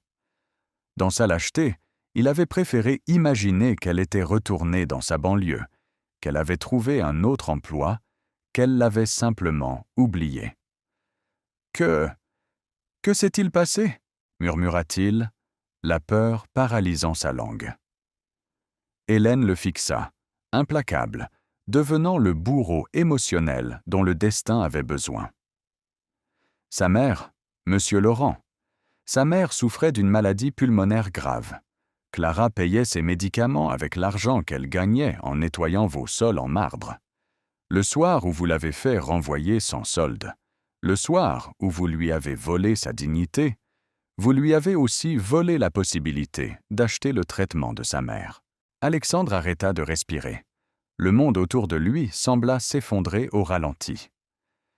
Elles ont été expulsées de leur logement 2 semaines plus tard, continua Hélène, frappant chaque mot comme un clou dans le cercueil de la conscience d'Alexandre. Elles se sont retrouvées à la rue, en plein hiver. La mère de Clara n'a pas survécu au mois de janvier. Elle est morte de froid et de complications respiratoires dans un refuge d'urgence, en tenant la main de sa fille. Clara a dû supplier les services sociaux pour obtenir une sépulture digne. « Non », gémit Alexandre, portant ses mains à ses oreilles comme pour bloquer le son, fermant les yeux avec force, les larmes jaillissant de plus belle. « Non, s'il vous plaît. »« Si », trancha Hélène, refusant de lui accorder la moindre pitié. Clara s'est retrouvée totalement seule. Elle a dormi dans les stations de métro. Elle a nettoyé les toilettes des hôpitaux publics la nuit pour avoir le droit de dormir dans les salles d'attente le jour. Elle mangeait les restes laissés sur les plateaux repas des patients. Elle étudiait ses cours de médecine sous les lampadaires de la rue. Tout cela, pendant que vous repreniez l'entreprise familiale et buviez du champagne dans des galas de charité. Alexandre se plia en deux, le souffle coupé, le front touchant presque ses genoux. Un cri étouffé, animal, s'arracha de sa gorge. La douleur physique qu'il ressentait à cet instant était indescriptible. Il n'avait pas seulement brisé le cœur d'une jeune fille, il l'avait condamnée à la mendicité. Il avait, par omission, causé la mort de sa mère. Il était un meurtrier en costume 3 pièces. Alors, ne venez pas pleurer sur votre sort aujourd'hui, Alexandre Laurent, conclut Hélène en se levant, la dominant de toute sa hauteur. Clara Valérie est la femme la plus extraordinaire que je connaisse, car elle utilise aujourd'hui ces mêmes mains que vous avez laissées geler dans le métro pour sauver l'enfant de son propre bourreau. Souvenez-vous de cela, lorsque vous oserez encore croiser son regard. L'infirmière s'éloigna, le laissant seul dans la lumière blafarde du couloir.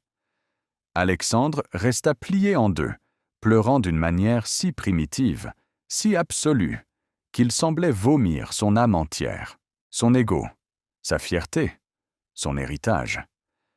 Tout était réduit en cendres par le feu de sa honte. Le milliardaire était mort dans cette salle d'attente, laissant place à un être humain nu, brisé, confronté à la monstruosité de son propre reflet. Au même moment, dans le silence stérile du laboratoire, un miracle s'opérait.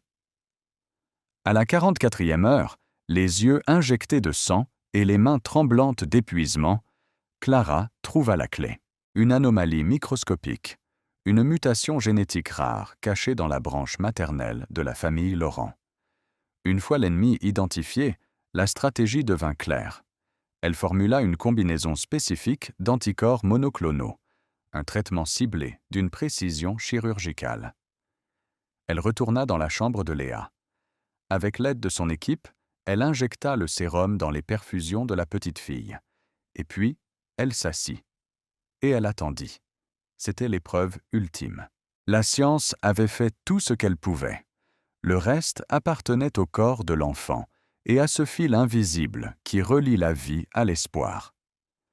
Clara prit la petite main de Léa. Elle ne chanta pas cette fois. Elle ferma simplement les yeux, priant l'univers, priant sa propre mère disparue, de laisser cet enfant vivre. Au bout de 4 heures, à l'aube, le miracle se produisit. Les alarmes se turent, les unes après les autres. La fréquence cardiaque de Léa ralentit pour retrouver un rythme régulier, fort, presque paisible. La teinte bleutée de ses lèvres disparut, remplacée par un rose tendre. La fièvre tomba drastiquement. L'orage intérieur de son corps venait de se dissiper. La bataille était gagnée. Clara laissa échapper un soupir qui semblait contenir les larmes des 12 dernières années. Elle relâcha la main de la petite, recula d'un pas et se sentit soudainement très, très faible. L'adrénaline qui l'avait maintenue debout évacuait son corps d'un seul coup, la laissant vidée, chancelante. Elle confia la surveillance à l'équipe de garde et sortit de la chambre en titubant presque. Le couloir était désert. À travers les grandes baies vitrées de la clinique, la lumière pure et dorée du matin commençait à inonder Paris, chassant les ombres de la nuit. La tempête était passée. Clara se dirigea lentement vers son bureau. Elle ouvrit la lourde porte en acajou, entra et laissa son corps épuisé s'effondrer dans son fauteuil. Elle retira ses lunettes, frotta ses yeux brûlants et regarda ses mains. Ses mains qui avaient nettoyé la saleté des autres, ses mains qui avaient fouillé les poubelles, ses mains qui venaient d'arracher une enfant à la mort. Elle avait gagné. Elle avait triomphé de la maladie. Mais surtout, elle avait triomphé de l'obscurité, qui aurait pu la transformer en un monstre vengeur. En sauvant la fille d'Alexandre Laurent, Clara s'était sauvée elle-même. Elle s'était libérée des chaînes de son passé. Un léger bruit la fit sursauter. La porte de son bureau, qu'elle n'avait pas fermée à clé, s'entr'ouvrit. Alexandre se tenait sur le seuil. S'il était l'ombre de lui-même la veille, il n'était plus qu'un spectre aujourd'hui. Son visage était ravagé, ses yeux gonflés par des heures de pleurs ininterrompus. Ses vêtements étaient froissés, ses épaules voûtées par un poids insoutenable. Il avait été informé par les infirmières. Il savait que sa fille était tirée d'affaire, que le traitement fonctionnait, que le cauchemar médical était terminé. Il s'avança dans le bureau avec la lenteur d'un condamné à mort marchant vers l'échafaud. Clara ne bougea pas. Elle l'observa, assise dans son fauteuil, le visage d'une pâleur cadavérique, épuisée mais majestueuse dans sa victoire silencieuse. Alexandre s'arrêta au milieu de la pièce, à quelques mètres du bureau. Il regarda cette femme. Il regarda les cernes profonds sous ses yeux, l'épuisement gravé dans chaque ligne de son visage, sacrifié pour l'enfant de l'homme qui l'avait détruite. Et là, mes chers auditeurs, l'impensable se produisit. La justice émotionnelle atteignit son paroxysme. L'homme le plus fier de Paris, le milliardaire orgueilleux qui n'avait jamais courbé l'échine devant personne, plia les genoux. Lentement, presque solennellement. Ses genoux heurtèrent le sol moquetté du bureau. Il posa ses mains à plat sur le sol, baissant la tête jusqu'à ce que son menton touche sa poitrine, dans un geste de soumission totale et absolue. Il s'effondrait. Clara, sa voix n'était qu'un râle déchirant, noyé par les sanglots qui recommençaient à secouer son corps entier. Il pleurait de manière viscérale, sans aucune retenue, des larmes de gratitude, de honte, de douleur et d'une admiration écrasante. « Hélène m'a dit... » hoqueta-t-il, incapable de lever les yeux vers elle. « Elle m'a raconté pour ta mère, pour la rue, pour le froid, pour tout l'enfer que je t'ai fait subir à cause de ma pathétique lâcheté. Mon Dieu, Clara, je t'ai tuée, j'ai tué ta mère. Et toi, tu as passé 48 heures sans dormir pour sauver l'unique chose qui me maintient en vie. » Clara resta silencieuse. Elle regardait le sommet de son crâne, ses épaules secouées par les spasmes de ses pleurs. L'image de lui, la jetant sous la pluie, flasha dans son esprit, superposée à l'homme brisé à genoux devant elle. La balance était enfin à l'équilibre. Le karma avait terminé son œuvre. « Je suis un monstre », continua Alexandre, la voix étouffée par ses larmes, frappant doucement le poing contre le sol, rongé par la haine de lui-même. « Je ne mérite pas ton pardon. Je ne te le demanderai même pas, car ce serait une insulte à ta souffrance. Je veux juste que tu saches que tu es la femme la plus extraordinaire qui ait jamais marché sur cette terre. Ton cœur est une lumière pure, et le mien est une fausse de lâcheté. Si tu m'avais laissé regarder ma fille mourir, ça n'aurait été qu'une fraction de la justice que je mérite. » Il releva légèrement la tête, ses yeux noyés de larmes, fixant le bord du bureau en acajou, n'osant toujours pas affronter le regard de la déesse de la miséricorde qui se tenait devant lui. « Je te donnerai tout, l'entreprise, ma fortune, ma vie. Je disparaîtrai, si c'est ce que tu veux. Tu n'auras plus jamais à supporter la vue de mon visage. Mais merci, merci Clara, de ne pas être devenue le monstre que j'étais. Merci d'avoir sauvé ma petite fille. » Le silence retomba dans la pièce, lourd, dense, chargé d'une émotion si puissante qu'elle en devenait presque palpable. Seuls les sanglots étouffés de l'homme à genoux brisaient le calme du petit matin. Clara prit une longue, lente inspiration. L'armure de glace qui enserrait son cœur depuis 12 ans commença à fondre. Non pas par amour pour cet homme. L'amour naïf d'autrefois était mort et bien mort. Mais la haine, elle aussi, se consumait. Elle voyait la destruction totale de son ego, la véritable agonie d'une âme prenant conscience de ses péchés. La vengeance, réalisait-elle, est un repas froid qui laisse un goût amer dans la bouche. La véritable force, la véritable libération, résidait dans l'acte de lâcher prise. Elle se leva doucement de son fauteuil. Ses jambes tremblaient, légèrement, mais elle contourna le bureau.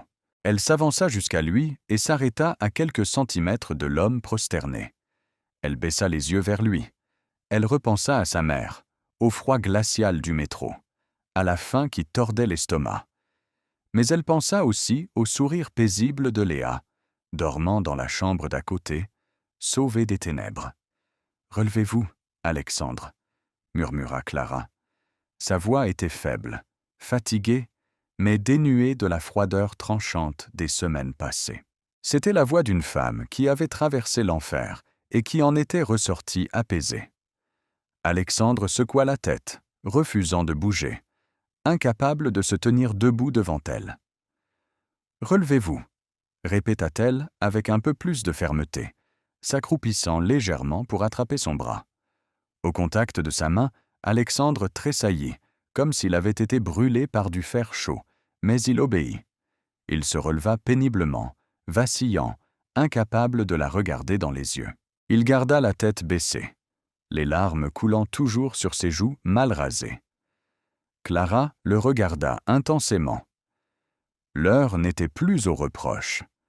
L'heure n'était plus à la colère. Le poison avait été extrait.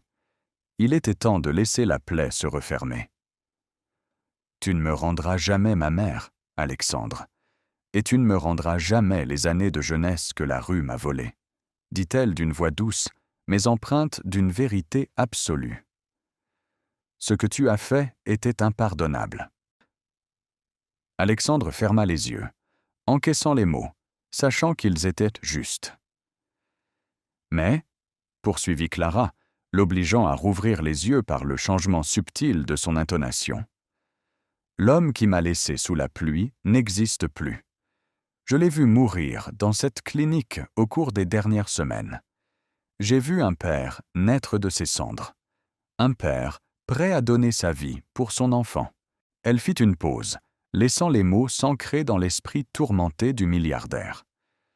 Je n'ai pas sauvé ta fille pour me venger, et je ne l'ai pas sauvée pour ton argent. Je l'ai fait parce que la vie est sacrée, et parce que ma mère, celle que tu as indirectement condamnée, m'a appris que la haine est un poison que l'on boit soi-même, en espérant que l'autre meure. J'ai fini de boire ce poison, Alexandre. Il leva enfin les yeux vers elle, son regard cherchant désespérément à comprendre la profondeur de la grâce qui lui était offerte. « Je te pardonne », déclara Clara, prononçant les mots avec une clarté bouleversante. « Non pas parce que tu le mérites, mais parce que je mérite d'être en paix, et parce que Léa mérite un père qui n'est pas consumé par les fantômes de son propre passé. » À ces mots, Alexandre s'effondra à nouveau, mais cette fois-ci, ce ne fut pas sur le sol.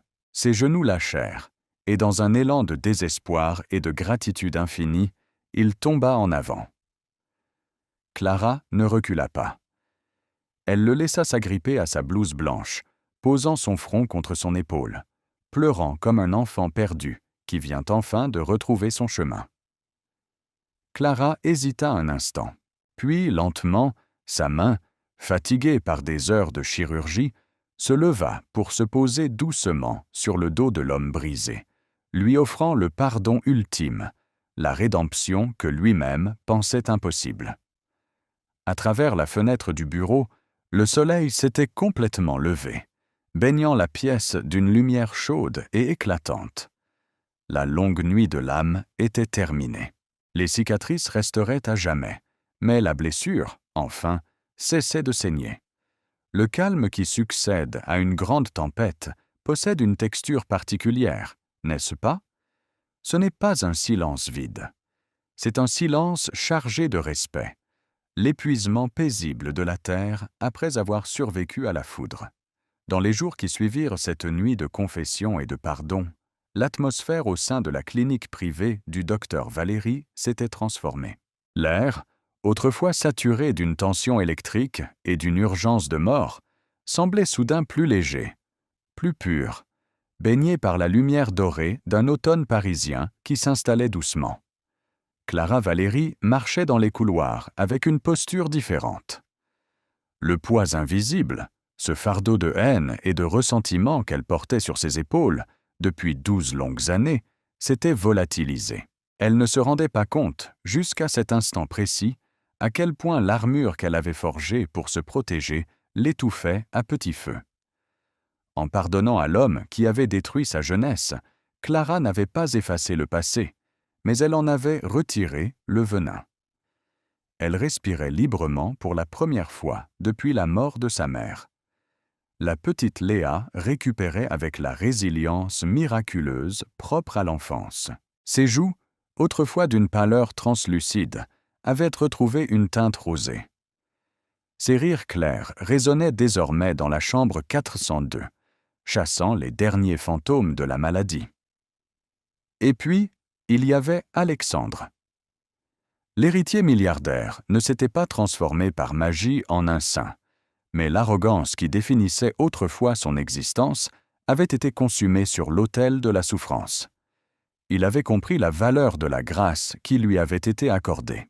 Durant les semaines de convalescence de sa fille, il maintint une distance respectueuse envers Clara. Il ne chercha pas à forcer des conversations intimes. Il n'essaya pas de la submerger de cadeaux grandioses pour racheter sa conscience. Il avait enfin compris que le pardon de Clara n'était pas une invitation à renouer, mais une conclusion, une fin miséricordieuse à leur tragédie. Lorsqu'ils se croisèrent dans les couloirs, il inclinait légèrement la tête, ses yeux gris reflétant une gratitude silencieuse et une profonde humilité. Il écoutait attentivement les directives médicales, sans jamais élever la voix. Il était devenu, dans la défaite de son ego, l'homme que Clara avait un jour cru apercevoir dans la pénombre de la bibliothèque du manoir. Le jour de la sortie de Léa arriva plus vite que prévu. La chambre était baignée par la lumière de midi. Les bagages étaient prêts. Léa, vêtue d'un petit manteau rouge et tenant fermement Monsieur Moustache contre elle, attendait assise sur le bord du lit. Clara entra pour signer les derniers documents de sortie. « Vous êtes prête pour le grand retour à la maison, jeune fille ?» demanda Clara avec un sourire chaleureux, s'accroupissant pour se mettre à la hauteur de l'enfant. Léa hocha vigoureusement la tête et, à la surprise de Clara, enroula ses petits bras autour du cou du médecin dans une étreinte spontanée et serrée. « Merci de m'avoir guérie, Clara », murmura la petite fille contre son épaule. Clara ferma les yeux, savourant la chaleur de cette étreinte innocente. Elle caressa doucement les cheveux de l'enfant.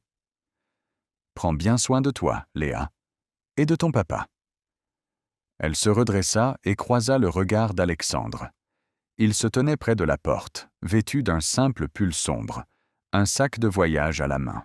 Il y avait une hésitation dans sa posture, une vulnérabilité touchante. « Docteur Valérie », commença-t-il, sa voix basse, imprégnée d'une émotion contenue. Il sortit de la poche de son manteau une simple enveloppe blanche, non scellée. Il ne s'avança pas pour la lui donner. Il la posa simplement sur la petite table de nuit. « Il n'y a pas de chèque là-dedans. Je sais que vous le déchireriez. Il y a juste des mots. Des mots que j'avais besoin de poser sur le papier. Vous en ferez ce que vous voudrez. » Clara regarda l'enveloppe, puis posa ses yeux bruns, sereins et calmes, sur lui. « Au revoir, Alexandre. » C'était une phrase simple, mais elle contenait tout un univers.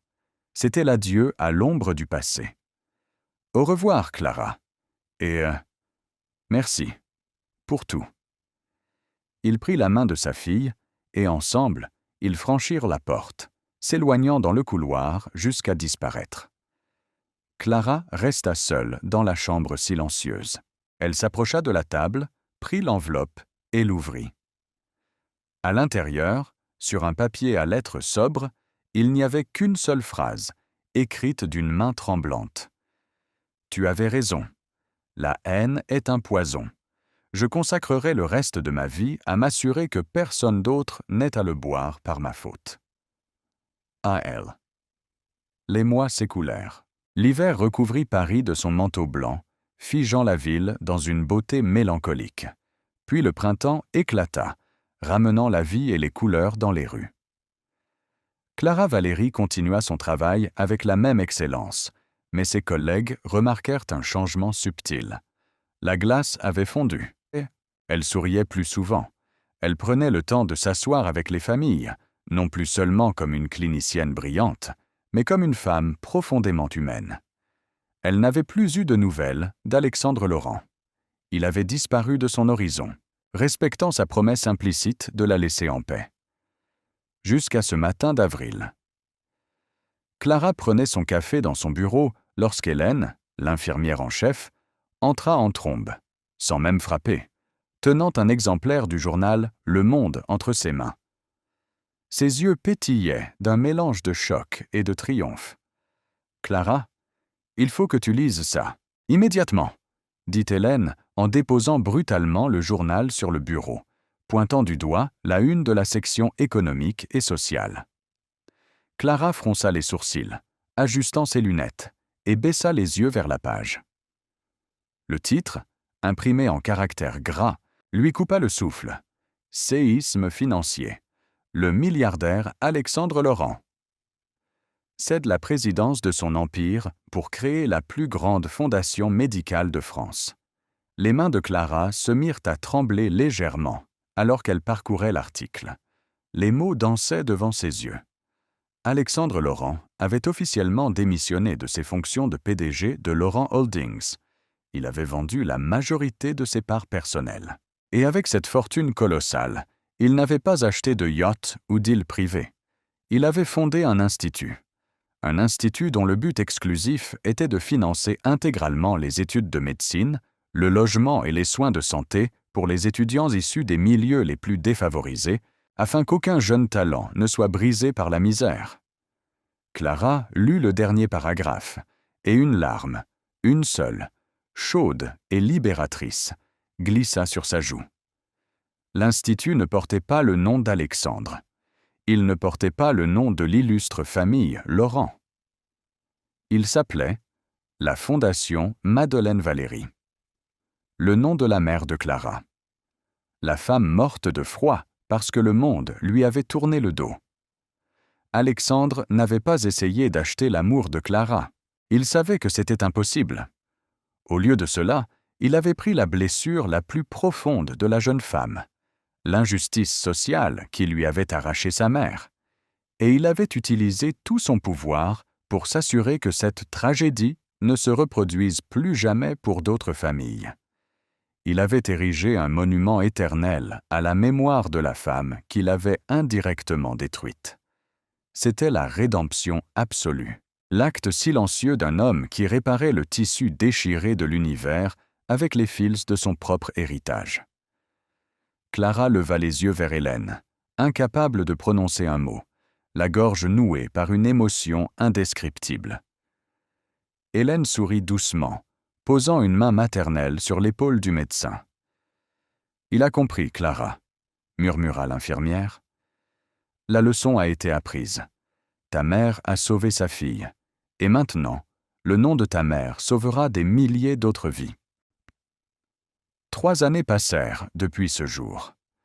3 années durant lesquelles les saisons défilèrent, apportant avec elles la douce certitude que le temps, lorsqu'il est accompagné du pardon, est le plus merveilleux des architectes. Nous sommes à la fin du mois d'octobre. Le jardin du Luxembourg, au cœur de Paris, est un océan de feuilles rousses, cuivrées et dorées.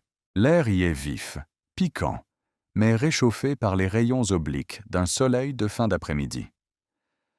Clara, vêtue d'un long manteau de laine beige et d'une écharpe en cachemire, marche lentement le long des grandes allées bordées d'arbres centenaires. Elle a 37 ans aujourd'hui, et elle n'a jamais été aussi belle. Ce n'est plus la beauté froide et sévère de la femme d'affaires implacable, ni la beauté fragile et effrayée de la jeune servante. C'est la beauté rayonnante d'une femme en paix avec son âme, d'une femme qui a traversé le feu et qui est devenue la lumière. Elle s'arrête près de la fontaine Médicis, regardant les feuilles mortes flotter à la surface de l'eau sombre. Un café noir, sans sucre. Comme toujours. La voix résonne derrière elle, familière, douce, dénuée de toute l'arrogance d'autrefois. Clara se retourne lentement. Alexandre se tient là. Il porte un manteau simple, les cheveux désormais presque entièrement gris, mais son visage a perdu les ombres de la culpabilité et de la peur. Ses yeux brillent d'une sérénité nouvelle. Il lui tend un gobelet en carton fumant. « Bonjour, Alexandre », dit Clara avec un sourire authentique en prenant le gobelet. Le contact de leurs doigts s'effleure brièvement. Il n'y a pas de choc électrique, pas de passion naïve et dévorante comme dans leur jeunesse. Il y a quelque chose de beaucoup plus profond, un respect mutuel, ancré dans la vérité. « Merci d'avoir accepté de me voir », dit-il en s'asseyant à ses côtés sur un banc de pierre, gardant une distance respectueuse. « Je sais que ton emploi du temps est chargé. » J'avais envie de prendre l'air, et je voulais des nouvelles de Léa. J'ai vu les derniers bilans sanguins envoyés par son pédiatre, mais je voulais l'entendre de toi. Le visage d'Alexandre s'illumine instantanément. Elle va merveilleusement bien. Elle a eu 9 ans la semaine dernière. Elle a commencé les cours de piano. Elle est la lumière de ma vie, Clara. Et c'est grâce à toi. Chaque jour où je la vois sourire, je bénis ton nom. Ils restent silencieux un instant, sirotant leur café, observant un groupe d'enfants jouer un peu plus loin sous les arbres majestueux. Ce silence entre eux n'est plus un champ de bataille. Il est devenu un sanctuaire. La Fondation accomplit des miracles, Alexandre, murmure Clara, regardant l'horizon. J'ai rencontré certains des étudiants de la première promotion la semaine dernière. Des jeunes brillants, passionnés, qui auraient en fini à l'usine sans les bourses. Ma mère aurait été tellement fière. Sa voix se brise légèrement sur le dernier mot, non pas de tristesse, mais d'une joie pure. Alexandre tourne la tête vers elle. L'admiration dans ses yeux est sans borne. La Fondation n'est qu'un outil, Clara. C'est toi qui as été le déclencheur. Tu as brisé le cycle de l'égoïsme dans ma famille. Tu m'as sauvé de moi-même. Il hésite, son regard cherchant le sien. On ne peut pas réécrire le passé, Clara.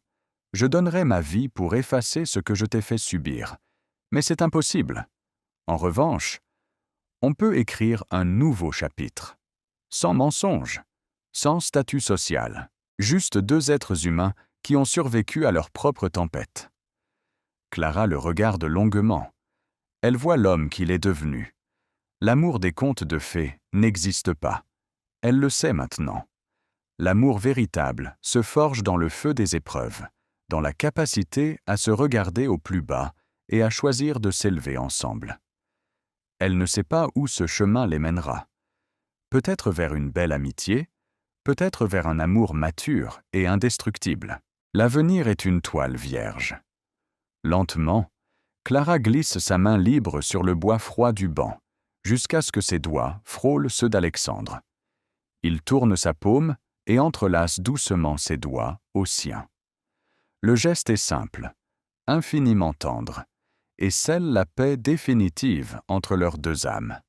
« Oui, Alexandre », murmure-t-elle en souriant, le regard tourné vers le soleil couchant qui baigne Paris d'or. Un nouveau chapitre. Le narrateur s'avance doucement, brisant le 4e mur, sa voix se faisant intime, chaleureuse, presque thérapeutique. Et c'est ainsi, mes chers amis, que s'achève l'histoire de Clara et Alexandre. Regardez cette image. 2 âmes, autrefois séparées par la trahison, la fierté et le ressentiment, assises côte à côte dans la lumière de l'automne. Combien d'entre nous portent aujourd'hui des fardeaux invisibles? Combien d'entre vous, qui m'écoutez en ce moment même, gardent au fond de leur cœur la cicatrice d'une trahison passée, d'une humiliation, d'une porte claquée au visage lorsque vous aviez le plus besoin d'aide? Nous avons souvent tendance à croire que le pardon est un cadeau que l'on fait à ceux qui nous ont blessés. C'est une erreur. Le pardon, comme nous l'a montré la magnifique Clara, est le cadeau ultime que vous vous offrez à vous-même. C'est la clé qui ouvre la cage de la haine, vous permettant de voler à nouveau. Alexandre a dû tout perdre, son orgueil, son statut, ses certitudes, pour retrouver son humanité. Et Clara a dû affronter son pire cauchemar pour libérer son avenir. La vie n'est pas un long fleuve tranquille. Elle nous brise, parfois de manière injuste et cruelle. Mais rappelez-vous toujours ceci. Ce ne sont pas nos blessures qui définissent qui nous sommes, mais la façon dont nous choisissons de guérir. Il n'est jamais trop tard pour la rédemption. Il n'est jamais trop tard pour réparer ses erreurs. Et surtout, il n'est jamais, jamais trop tard pour s'accorder une seconde chance d'être heureux.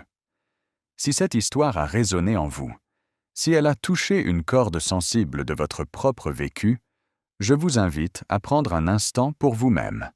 Laissez un j'aime sur cette vidéo. C'est une petite façon de soutenir notre espace d'échange émotionnel. Partagez vos pensées et vos propres histoires de résilience dans les commentaires ci-dessous. Ce canal est un refuge, et vos mots peuvent aider quelqu'un d'autre à guérir aujourd'hui. Et si vous avez besoin d'une épaule réconfortante et d'histoires qui parlent directement au cœur, n'oubliez pas de vous abonner à la chaîne. Je serai toujours là, à vous attendre, avec une nouvelle histoire pour réchauffer l'âme. Prenez soin de vous, prenez soin de vos cœurs, et à très bientôt.